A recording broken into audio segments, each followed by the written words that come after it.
आज हम अजामिल का केस स्टडी पढ़ेंगे। देखते हैं क्या सीखने को मिलता है। उस पार के आगंतुक, इस बुक से हम पढ़ रहे हैं। जब मनुष्य शरीर का त्याग करता है उस समय जिस भी आत्मस्थिति का वह स्मरण करता है वह स्थिति निश्चित रूप से वह प्राप्त करेगा। भगवान कह रहे हैं मृत्यु के पश्चात आत्मा ज्यों ही अपनी रहस्यमय यात्रा के लिए प्रस्थान करता है, संसार के महान धर्मों के परंपराओं के अनुसार वे वास्तविकता के दूसरे छोरों से आए हुए जीवों से मिलता है जो उसे सहायता देते हैं, जैसे फरिश्ते, देवदूत अथवा न्यायमूर्ति, जो ब्रह्मांडीय न्याय की तुला पर उसके पुण्य और पापों को तौलते हैं। मानव जाति की सांस्कृतिक इतिहास की संपूर्ण श्रृंखला में व्याप्त नाना प्रकार की धार्मिक कलाकृतियां इन दृश्यों का बोध कराती हैं। मिट्टी के एट्स्कन बर्तनों के एक टुकड़े पर बनी एक चित्रकारी में ऐसे एक देवदूत की किसी गिरे हुए योद्धा की सेवा में जुटे हुए दिखाया गया। मध्यकालीन युग की एक ईसाई पच्चीकारी में अपने हाथों में न्याय का तराजू पकड़े हुए गंभीर संत माइकल का चित्रण है। भारतवर्ष के वैदिक शास्त्रों से हम भगवान श्री विष्णु के दूतों के बारे में जानते हैं जो मृत्यु के समय प्रकट होकर पवित्र आत्मा को वैकुंठ जगत की ओर जाने वाले मार्ग में साथ चलते हैं। वेदों में मृत्यु के देवता यमराज के भयानक दूतों की चर्चा भी है जो पापात्मा को बलपूर्वक पकड़कर भौतिक शरीर रूपी कारागार में अगला जन्म लेने के लिए तैयार करते हैं। ऐसे ऐतिहासिक वर्णन में भगवान श्री विष्णु के दूत और यमराज के दूत अजामिल की आत्मा के भाग्य के विषय में इस निर्णय के आपस में विवाद करते हैं कि उसे मुक्त किया जाए या पुनर्जन्म दिया जाए। कानिकुब्ज नामक नगर में संत स्वभाव का एक युवा ब्राह्मण पुरोहित अजामिल रहता था, जो एक वेश्या के प्रेम में फंसने के कारण आध्यात्मिक जीवन के मार्ग से गिर गया और अपने सभी सद्गुणों को खो बैठा। अपने पुरोहिताई के कर्तव्यों को त्याग कर वे डाके डालकर और जुआ खेलकर अपनी जीविका कमाने लगा और अपना जीवन कामाचार में बिताने लगा। 88 वर्ष का होने तक अजामिल की वेश्या से 10 पुत्र हो चुके थे। उनमें से सबसे छोटे बालक का नाम नारायण था, जो भगवान श्री विष्णु के नामों में से एक नाम है। अजामिल का इस छोटे पुत्र के प्रति अत्यधिक लगाव था और उसे बालक के चलने और बोलने की आरंभिक चेष्टाओं को देखने में बहुत आनंद आता था। एक दिन बिना चेतावनी के मूर्ख अजामिल की मृत्यु का समय आ गया। भयभीत हुए उस बूढ़े ने अपने साथ भयंकर आकृतियां देखीं जिनके चेहरे डरावने और कुरूप थे। ये सूक्ष्म प्राणी जिनके हाथों में रस्सियां थीं उसे मृत्यु के स्वामी यमराज के दरबार में बलपूर्वक ले जाने के लिए आए थे। इन भयावह प्रेत जैसे जीवों को देखकर अजामिल के होश उड़ गए और पास में ही खेल रहे अपने प्रिय पुत्र के प्रेमवश में जोर से चीखने लगा, नारायण नारायण। आंसुओं से भरी आंखों के साथ अपने छोटे पुत्र के लिए रोते हुए उस महापापी अजामिल ने अनजाने ही भगवान के पवित्र नाम का उच्चारण किया। अनजाने ही। मरते हुए अजामिल द्वारा भावुकता के साथ पुकारे गए अपने स्वामी के नाम को सुनकर भगवान श्री विष्णु के दूत क्षण भर में ही वहां आ गए। देखिए, जहां पर भगवान का नाम लिया जाता है वहां पे भगवान श्री विष्णु के दूत एकदम ऑटोमेटिकली आ जाते हैं। वे भगवान श्री विष्णु जैसे ही दिखते थे। उनकी आंखें कमल पुष्प की पंखुड़ियों जैसी थीं। वे चमकते सोने के मुकुट और चमचमाते पीत रेशमी वस्त्र धारण किए थे और उनके सुगठित शरीर नीले और दूध जैसे श्वेत कमलों की मालाओं से सजे थे। वे ताजा और युवा लगते थे और उनकी चकाचौंध कर देने वाली आभा ने अंधेरे मृत्यु कक्ष को प्रकाशमान कर दिया। उनके हाथों में धनुष, बाण, तलवारें, शंख, गदाएं, चक्र और कमल पुष्प थे। विष्णु दूतों ने यमराज के दूतों को देखा जो अजामिल के हृदय में से उसकी आत्मा को निकाल रहे थे। गूंजती हुई आवाज़ों में विष्णु दूत चिल्लाए, रुक जाओ। यमदूत, जिनको पहले कभी किसी प्रकार के विरोध का सामना नहीं हुआ था, विष्णु दूतों के कठोर आदेश को सुनकर कांप उठे। उन्होंने पूछा, आप कौन हैं? आप हमें क्यों रोकने का प्रयास कर रहे हैं? हम मृत्यु के स्वामी यमराज के दूत हैं। श्री विष्णु के दूत मुस्कुराए और मेघ के समान गरजते हुए गंभीर स्वर में बोले, यदि तुम सचमुच ही यमराज के दूत हो तो हमें जन्म मृत्यु के चक्र का अर्थ बताओ। हमें बताओ कि किसे इस चक्र में प्रवेश करना चाहिए और किसे नहीं। यमदूतों ने उत्तर दिया, सूर्य, अग्नि, आकाश, वायु, देव। अब यहाँ पे बहुत महत्वपूर्ण जानकारी हमें मिल रही है। यमदूतों ने उत्तर दिया, सूर्य, अग्नि, आकाश, वायु, देवता, चंद्रमा, संध्या, दिन, रात्रि, दिशाएं, जल, पृथ्वी और परमात्मा अर्थात हृदय में वास करने वाले प्रभु, ये सब जीवों के कर्मों के साक्षी होते हैं। जन्म मृत्यु के चक्र में दंडित किए जाने वाले वे लोग होते हैं जिनकी अपने अपने धार्मिक कर्तव्यों से भ्रष्ट होने की पुष्टि ये साक्षी करते हैं। इस जीवन में अपने धार्मिक अथवा अधार्मिक कर्मों के अनुपात से अगले जन्म में अपने कर्मों की प्रतिक्रिया स्वरूप सुख दुख का फल भोगना होता है।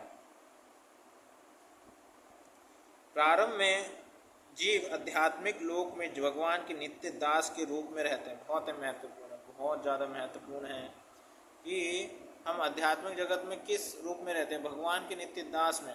परंतु जब वे भगवान की सेवा त्याग देते हैं, भगवान की सेवा त्याग देते हैं, तब उन्हें भौतिक ब्रह्मांड में प्रवेश करना होता है, जो प्रकृति के 3 गुणों से बना है, सत्व, रजस, तमस। तो इसका मतलब ये है कि जैसे ही हम भगवान की सेवा से अलग हुए, तुरंत हम 3 गुणों के प्रभाव में आ जाते हैं।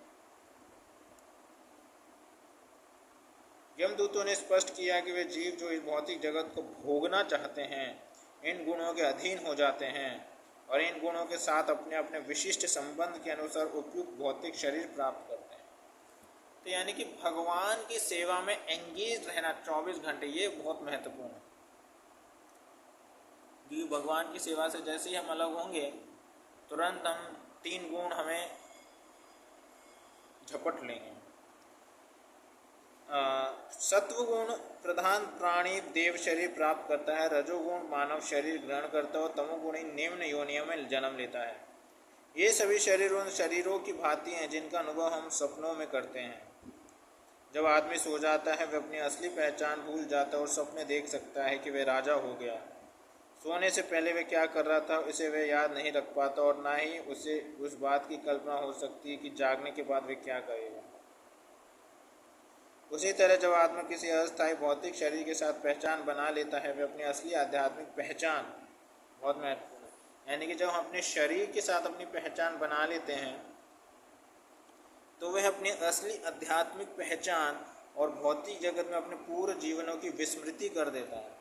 दोनों ही विस्मृति कर देता है, यानी कि पिछले लाइफ में हमने कौन क्या क्या लाइफ जिए और अपनी जो आध्यात्मिक पहचान है कि मैं कौन हूँ, है ना, वो हम भूल जाते हैं।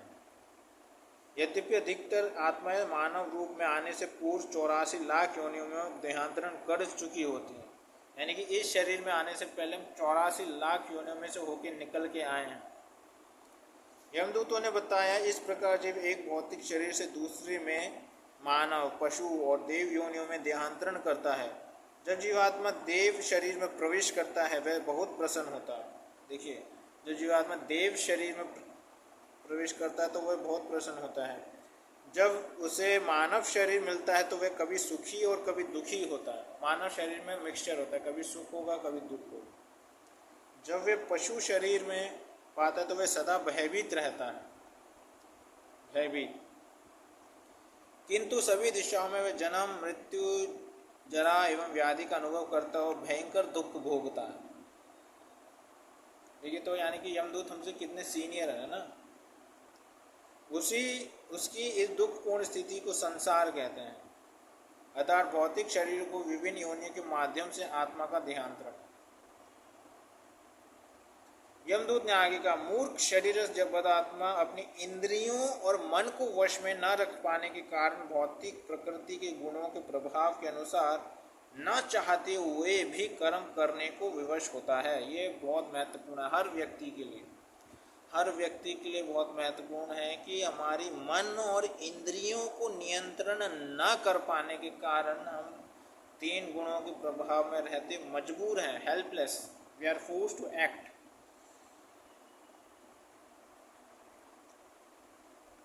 वह उस रेशम के कीड़े की तरह है जो अपने ही लार से जाली बुनता है और तब उसी में फंस जाता है। जीवात्मा अपने ही सकाम कर्मों की जाल में अपने को फंसा लेता है और तब उसे मुक्त होने के लिए कोई रास्ता नहीं मिलता। बिल्कुल फैक्ट बात है। इस तरह वह सदैव भ्रमित रहता है और बारंबार मरता और जन्म लेता है। कितना इम्पोर्टेंट फैक्ट बताया। मन और इंद्रियों को वश में न रखने के कारण वो पूरा फंस जाता है और बार बार शरीर लेना, बार बार मरना। और इसी लाइफ में हम देखते हैं कि इंद्रियों और मन को नियंत्रण में न रखने के कारण कितना कष्ट व्यक्ति को भुगतना पड़ता है। यमदूतों ने कहा, अपनी तीव्र भौतिक इच्छाओं के कारण जीवात्मा किसी विशेष परिवार में जन्म लेता है और माता अथवा पिता के अनुरूप शरीर प्राप्त करता है, यानी कि पेरेंट्स जैसा ही शरीर उसे मिलता है। हम देखेंगे कि कोई भी बच्चा होगा वो अपने माता पिता से कितना सिमिलर मैचिंग उसका फेस रहता है। वे शरीर उसके अतीत और भावी शरीरों का संकेत देता है। ठीक उसी प्रकार जिस प्रकार एक वसंत ऋतु पिछले और आगामी वसंत ऋतुओं का संकेत देती है। कितने फैक्ट बात बता रहे हैं। जीव का मानव रूप विशेष तौर से मूल्यवान होता है क्योंकि केवल मनुष्य ही उस दिव्य ज्ञान को समझ सकता है जिसके द्वारा जन्म मृत्यु के चक्र से मुक्त हुआ जा सकता है। किंतु अजामिल ने अपना मानव जीवन व्यर्थ गंवा दिया था। देखिए, ह्यूमन बॉडी एक ऐसी स्थिति है कि जिसमें हम वो ट्रेनिंग हम प्राप्त कर सकते हैं। वो ट्रेनिंग कि कैसे हम अपने इंद्रियों और मन को वश में रखते हुए अपनी सभी इंद्रियों को भगवान की सेवा में लगा के स्पिरिचुअलाइज्ड होके और भौतिक चेतना से कृष्ण चेतना में परिवर्तित हो सकते हैं। बाकी सब शरीर में वो फैसिलिटी अवेलेबल नहीं है, सिर्फ इस मनुष्य शरीर में ही फैसिलिटी ये अवेलेबल है। और यमदूतों ने कहा, प्रारंभ में अजामिल ने सारे वैदिक शास्त्रों का अध्ययन किया। वह सच्चरित्र और सदाचार का आगार था। वह बहुत सुशील और नम्र था। उसने अपने इंद्रियों और मन को वश में कर रखा था। वह सदा सत्य बोलता था। वैदिक श्लोकों का उच्चारण करना जानता था और बहुत पवित्र था। देखिए, सारी गुड क्वालिटीज बताई जा रही हैं। अजामिल सदैव अपने आध्यात्मिक गुरु, अतिथियों और परिवार के वरिष्ठ सदस्यों के प्रति आदर भाव रखता था। वास्तव में वह मिथ्या प्रतिष्ठा की भावना से मुक्त था। वह सभी प्राणियों के प्रति दयालु था और कभी किसी से द्वेष नहीं करता था। इतनी क्वालिटीज तो हम में भी नहीं है। ये जो जितना इसमें बता दिया अजामिल की क्वालिटीज है ना, लेकिन उतने पे भी वो उसकी ये दुर्गति हो गई तो हमारा तो क्या ही कहा जाए। खैर, भगवान के संपर्क में तो एटलीस्ट नरक तो नहीं होगा, लेकिन निम्न स्थिति में हम जरूर प्राप्त हो सकते हैं। जैसे कई बार भक्ति के भगवान के संपर्क आने के बाद भी हम कुछ अवैध कार्य कर दें तो धाम में निम्न वो शरीर मिल जाएगा, फिर वहाँ से और प्योरिफिकेशन होगा, है ना, लेकिन बच नहीं सकते हैं, ये है। परंतु एक बार अजामिल अपने पिता के आज्ञा अनुसार फल फूल इकट्ठा करने के लिए वन में गया। घर लौटते समय मार्ग में उसे एक अति कामुक निम्न कोटि का आदमी मिला जो निर्लज्जता के साथ एक वैश्या का आलिंगन और चुंबन कर रहा था। वह आदमी मुस्कुरा और गा रहा था और इस प्रकार आनंद मना रहा था जैसे यही उचित व्यवहार हो। वैश्या और वह आदमी दोनों ही मदमत्त थे। वैश्या की आंखें नशे के कारण घूम रही थीं और उसके वस्त्र ढीले होकर उसके शरीर को आंशिक रूप से नग्न दिखा रहे थे। जब अजामिल ने इस वैश्या को देखा तो उसके मन की सुप्त काम वासनाएं जाग उठी। ये लगभग सभी ब्रह्मचारियों के साथ, मतलब अगर बहुत बिगनिंग स्टेज का तो हो ही जाता है ना, फिर वो अपना आश्रम बदल लेते हैं और भ्रांति में वह उनके अधीन हो गया। उसने शास्त्रों की शिक्षाओं को याद करने की चेष्टा की और अपने ज्ञान एवं बुद्धि की सहायता से उसने अपनी काम वासना को वश में लाने का प्रयास किया, परंतु हृदय स्थिति कामदेव की शक्ति के कारण वह अपने मन को रोक न सका। ये प्रॉब्लम होती जब हम अपने बल पे काम वासना को कंट्रोल करने का प्रयास करते हैं। अपने दम पे हम कर ही नहीं सकते। We need the help of the superiors.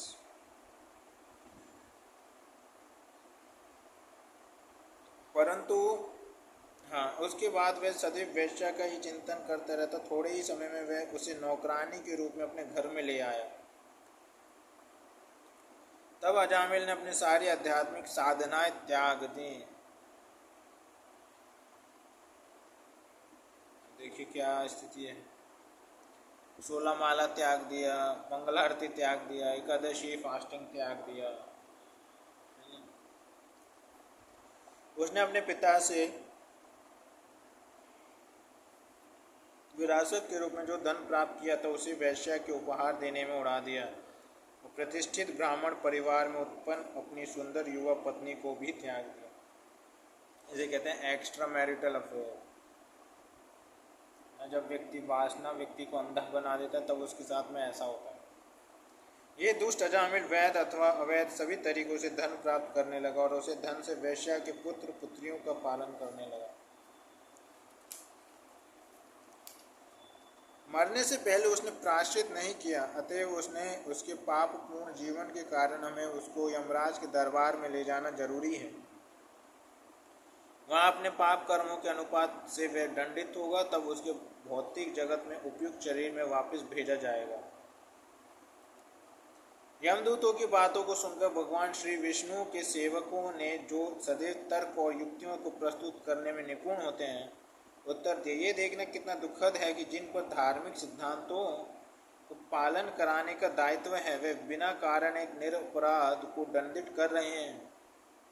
ये बड़े आश्चर्य की बात है कि अजामिल ने पाप तो किया ही है ना पूरे जीवन भर, तो अब यहाँ पे विष्णु तो ये कैसे कह रहे हैं कि वो निरपराध है। दिख तो रहा है कि वो पाप कर रहा है कि नहीं, लेकिन यही आश्चर्य है। किम आश्चर्य। हाँ, अजामिल ने पहले ही अपने सारे पाप कर्मों के लिए प्रायश्चित कर लिया है। कैसे कर ली, कब किया, पता ही नहीं चला। सच तो यह है कि उसने न केवल इसी जन्म के पापों के लिए बल्कि अपने लाखों पूर्व जन्मों में किए गए पापों के लिए भी प्रायश्चित कर लिया। कब किया, दिखा तो नहीं, क्योंकि उसने मरते समय असहाय स्थिति में भगवान श्री नारायण के नाम को उच्चारण किया है, इसलिए वे पवित्र हैं और पुनर्जन्म के चक्र से मुक्त होने के योग्य हैं। ये थोड़ा समझने में थोड़ा मुश्किल है कि कैसे एक नाम लिया और उसके सारे पाप धुल गए। तो क्या इसका मतलब ये कि हमें पाप करने का लाइसेंस मिल गया, ऐसा है क्या? विष्णु दूतों ने बताया, भगवान श्री विष्णु के पवित्र नाम का उच्चारण चोर अथवा शराबी के लिए प्रायश्चित का सर्वोत्तम उपाय है। उसके लिए भी जो मित्र अथवा संबंधी के साथ विश्वासघात करता है, जो पुरोहित की हत्या करता है, जो गुरु पत्नी अथवा अन्य वरिष्ठ व्यक्ति की पत्नी के साथ यौनाचार में लिप्त रहा है, ये उसके लिए भी प्रायश्चित का सर्वोत्तम उपाय। जो स्त्रियों, राजा अथवा अपने पिता का वध करता है, जो गो हत्या करता है और अन्य सभी पापियों के लिए भी केवल भगवान श्री विष्णु का पवित्र नाम लेने से ये पापी जन भगवान का ध्यान आकृष्ट कर सकते हैं। और भगवान सोचते हैं, चूँकि इसने मनुष्य ने मेरे पवित्र नाम का उच्चारण किया, इसलिए ये मेरा कर्तव्य हो जाता है कि मैं इसकी रक्षा करूँ। प्रायश्चित करने का टॉप मोस्ट तरीका है भगवान नाम का उच्चारण। कलह और पाखंड से पूर्ण इस वर्तमान युग में पुनर्जन्म से मुक्ति चाहने वाले को इस मुक्ति मंत्र हरे कृष्णा महामंत्र का संकीर्तन करना चाहिए, क्योंकि हृदय से उन सभी भौतिक वासनाओं को दूर करके उसे पूर्णतया स्वच्छ कर देता है, जो जन्म मृत्यु के चक्र में व्यक्ति को फंसाए रखते हैं। बात सही है कि ये होता है, लेकिन व्यक्ति को सुख तो चाहिए ना।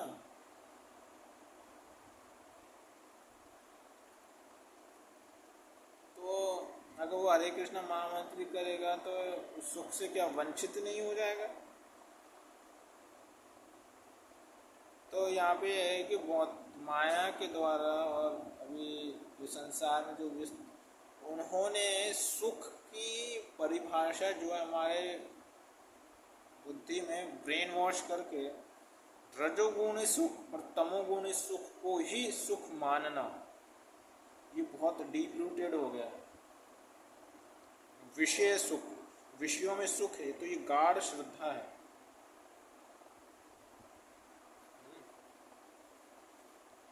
तो ये भगवत गीता से हम जाने कि रजोगुणी और तमोगुणी सुख में कोई सुख नहीं है। विष्णु दूतों ने कहा, जो भगवान के पवित्र नाम का कीर्तन करता है वह तत्काल अनंत पाप कर्मों के फलों से मुक्त हो जाता है, भले ही वह इसे केवल परिहास के लिए अथवा संगीत के मनो विनोद के लिए ही क्यों न करे। शास्त्रों और सभी विद्वानों ने इसे स्वीकार किया है। यदि कोई भगवान श्री कृष्ण के पवित्र नाम का संकीर्तन करता है और तभी किसी दुर्घटना में मार जाता है अथवा किसी जंगली पशु से या किसी रोग या अस्त्र से मारा जाता है तो वह पुनर्जन्म लेने की विश्वसता से तत्काल मुक्त कर दिया जाता है, जिस प्रकार अग्नि सूखी घास को जलाकर राख कर देती है। तो ये नाम की पावर है, पावर।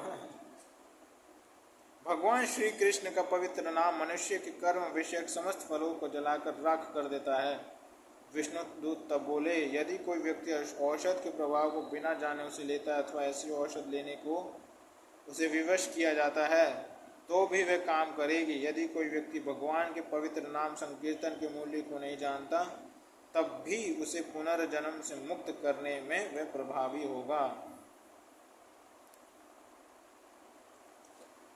विष्णु दूतों ने बताया, मृत्यु के समय जामिल ने असहाय स्थिति में और उच्च स्वर से भगवान श्री नारायण के पवित्र नाम का उच्चारण किया। अब ये बहुत अचिंत्य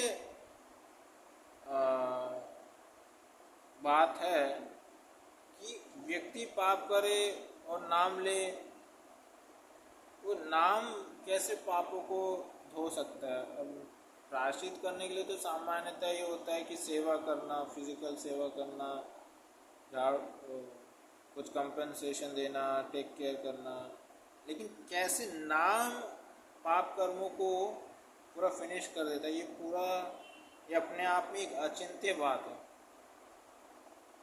ना। लेकिन हमें इसे स्वीकार एज इट इज करना पड़ेगा। विष्णु दूतों ने बताया, मृत्यु के समय अजामिल ने असहाय स्थिति में और उच्च स्वर से भगवान श्री नारायण के पवित्र नाम का उच्चारण किया।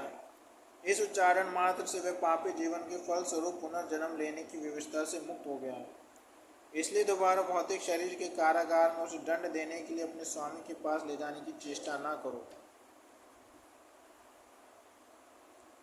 विष्णु दूतों ने तब अजामिल को मृत्यु के देवता के दासों द्वारा बांधे गए रस्सियों से छुड़ा दिया। अजामिल होश में आ गया और भय से मुक्त होकर उसने विष्णु दूतों के चरणों में प्रणाम करके उनका सादर अभिवादन किया। परंतु जब विष्णु दूतों ने देखा कि अजामिल उनसे कुछ कहने का प्रयत्न कर रहा है तो वे अंतर्धान हो गए। अजामिल आश्चर्य में डूब गया। क्या वह स्वप्न था जो मैंने देखा अथवा ये सत्य था? मुझे घसीट कर ले जाने के लिए हाथों में रस्सियां, होश में आ गए और भय से मुक्त होकर, देखिए पूरा प्रसंग है, मुझे घसीट कर ले जाने के लिए हाथों में रस्सियां लिए भयंकर मनुष्यों को मैंने देखा था। वे कहाँ चले गए और वे 4 तेजस्वी पुरुष कहाँ हैं जिन्होंने मुझे बचाया? अजामिल तब अपने जीवन पर पलट कर विचार करने लगा। अपनी ही इंद्रियों का दास होकर मैंने कितना पतित हो गया था। मैं अपने संत ब्राह्मण की स्थिति से नीचे गिर गया और मैंने एक वेश्या के गर्भ से संतान उत्पन्न की और मैंने अपनी पतिव्रता सुंदर तरुण पत्नी को त्याग दिया। तो ऐसा नहीं है कि आप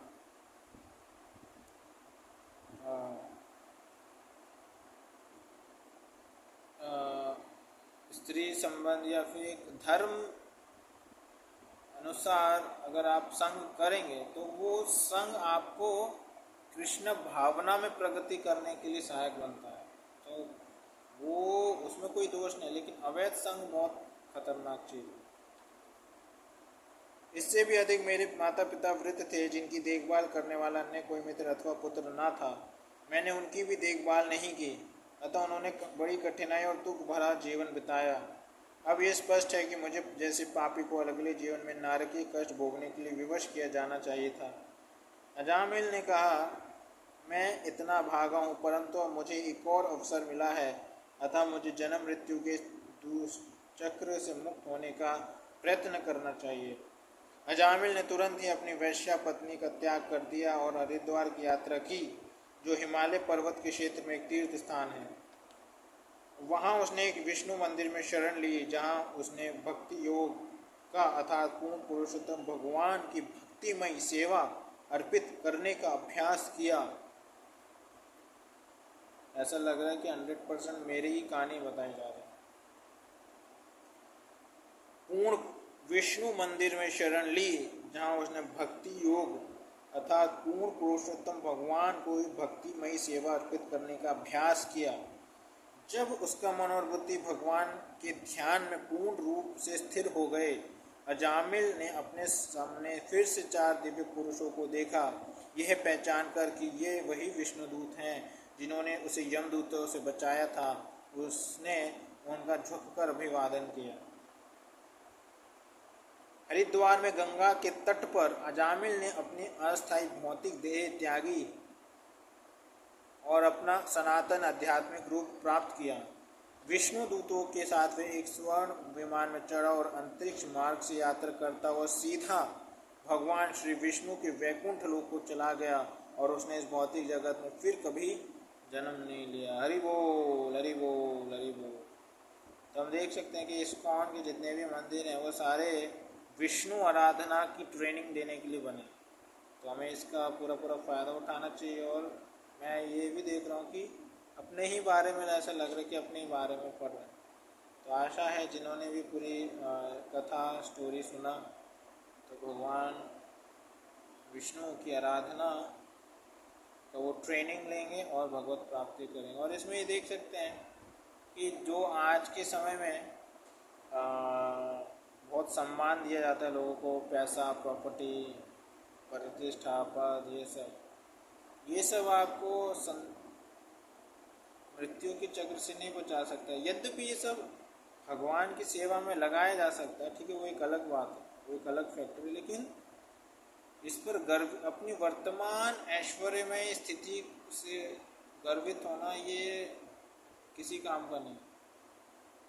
अहंकार अज्ञान का प्रतीक है और नम्रता ज्ञान का प्रतीक है। तो आशा है आप इस सबको डिटेल में पढ़ेंगे और जीवन में उतारेंगे। हरे कृष्ण।